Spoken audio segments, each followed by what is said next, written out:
So the first stressor to talk about would be an injury or illness I've received, and that would be from playing basketball and weightlifting. I've received, sprained ankles or whatever throughout the course of getting into that.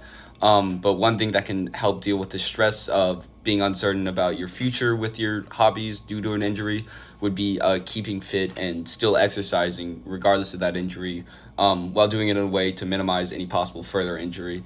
So still shooting around even if you can't run, or still doing some maybe lighter lifts if you have like an injury in your arm or something. And this is really well detailed in table 3.4, page 96 in the textbook.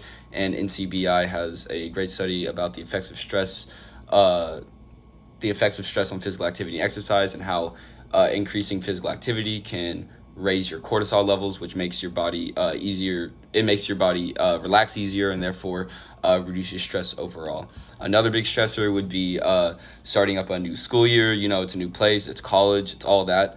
And that can lead to a lot of stress about the uncertainty of what that entails. So keeping optimistic about the situation is a great method, where even if you're uncertain about your future, believing that the most positive, that almost all outcomes will have some positive side to them, will greatly help decrease your stress levels, as well as allow you to kind of be able to manage that better, because you're not as worried about what might be as much as you're worried about what can I do to make this a better possible outcome.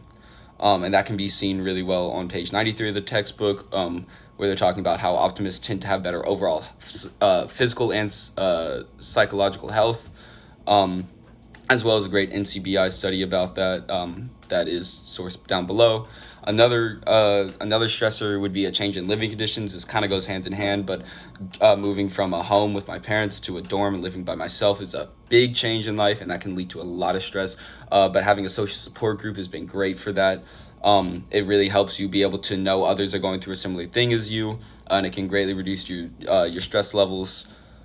Another one would be a change in financial state. I used to work back in Austin, where I'm from, but since moving to college, I haven't had the time for that. So that leads me to not be as financially independent as I once was, which is another big stressor. And I've been able to kind of deal with that through behavior changes and finding other things I can do to replace the time I used to work with activities that make me happy now. And then the fifth one would be kind of the revision of my personal habits, how my routine looks on a daily basis.